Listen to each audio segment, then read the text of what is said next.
everyone. My name is Samantha Mowat. I'm a clairvoyant psychic and a contactee, and today I'd like to discuss with you how my psychic abilities have started to change as my encounters with extraterrestrials have become more and more frequent in my life. Now, in 2013, when I first did my Reiki attunement, and yes, 2013, I did make the mistake in saying 2014 in the other video, but that's okay.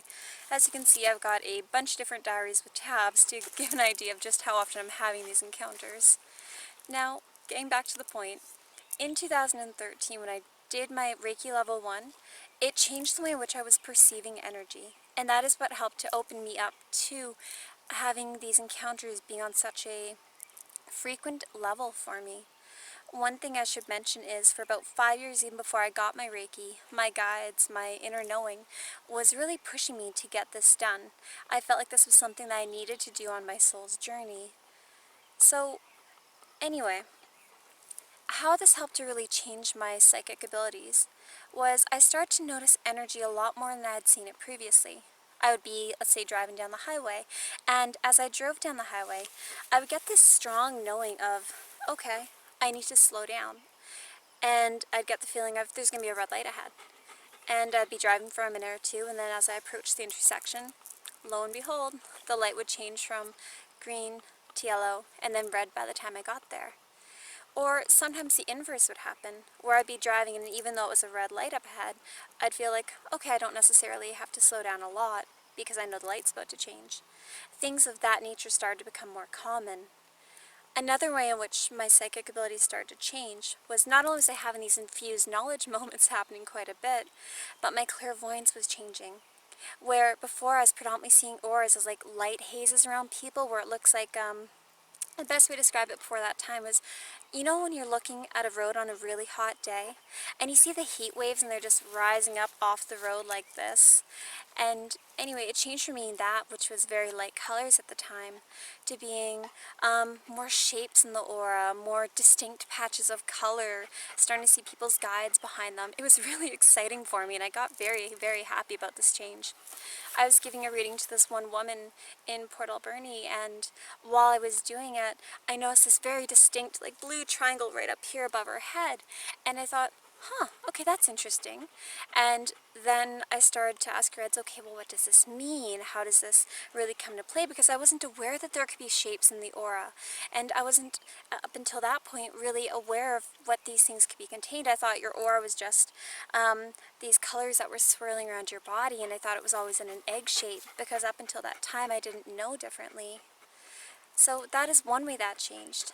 And another way in which it changed is I started to really see sparks of energy being emitted in the air, being emitted in the sky.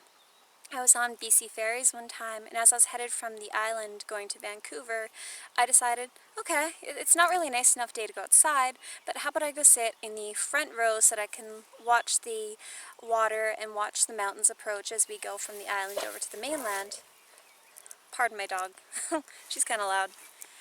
Anyway, while I was doing that, I was relaxing my eyes and looking up at the sky, and as I did, I started to notice these little sparks. And it's different than when you see white blood cells that are dead. You know how typically when we look up at the sky we'll see little black things moving? Well, those are just dead blood cells. But, hi, you're okay. Anyway, what I was seeing were these little white sparks of light, and it looked very similar to the static you would see on old television sets, except you wouldn't see the black parts moving in there. You'd see these white little sparks moving, these little funny zigzag patterns, and back again as they interacted in their own little energy field. And this was a really exciting thing for me, because I thought, oh wow, I've never seen this, I've never heard of this. And so I tried it a while later on a cloudy day, and I noticed that it didn't matter if it was a blue, clear day, you're okay, or if it was a cloudy day, you could still see the energy moving. I'm just going to stop for a minute, I'll come back in a minute. She was very excited. So, getting back to how my psychic abilities changed as contact started to become on the increase for me, my clairsentience changed as well. Same with my clairvoyance. When we were moving from the island going to Vancouver, we had, well, other people watching our plants for a little while. You may think, okay, that's kind of funny, what do you mean watching your plants? Well, I'm a huge plant lover, and anyone who's been to my house knows there's a ridiculous amount of plants everywhere. So When our plants finally came into our new home, I noticed the ore of my plants was quite small when I was getting them out of the truck that had them. Like, oh no, my plants, they're not happy. And within an hour of them being home in the same energy field as other possessions and my family and things like that, their auras grew and the amount of sparks coming out from around the plants changed too. You would see these little flashes of like pink light or blue light just right within like 2 or 3 feet of the plants, these little energy beings that are connected to them. I knew, okay, they're going to be happy again, the plants are going to start to thrive. Because up until that point, they had been with someone else for about a month and they didn't quite look as happy. So I was very happy to have my plants back. Clairvoyance, it's just so different. I'd love for all of you to develop your clairvoyance more. I have something I'd like for each of you to try. On the next beautiful day, if you have a chance in the late afternoon, go outside. Go for a walk somewhere out in nature or to your local park. Somewhere where you're able to preferably either lay down or sit down and look up at the sky. Now, when you're there, I would like it if you would just gently gaze up at the sky. You can have your favorite music on if it's going to help put you in a more relaxed state, or you're able to listen to the sounds of nature. It's completely up to you. But while you're doing this, allow for your eyes to relax. Try to decrease the amount that you're blinking, because this is going to allow for your eyes to go from their normal vision to allowing your clairvoyant vision to join you. She's so pretty, isn't she? Now, try this. At first you're going to start to see something partially moving around, and it's going to look a bit like static. If you continue to take relaxing deep breaths and allow for your eyes to go out of focus a little bit, you're going to see the sparks of energy that I was talking about, and you're going to be able to see the energy that's in the air above you. This is the easiest place to initially learn how to see energy.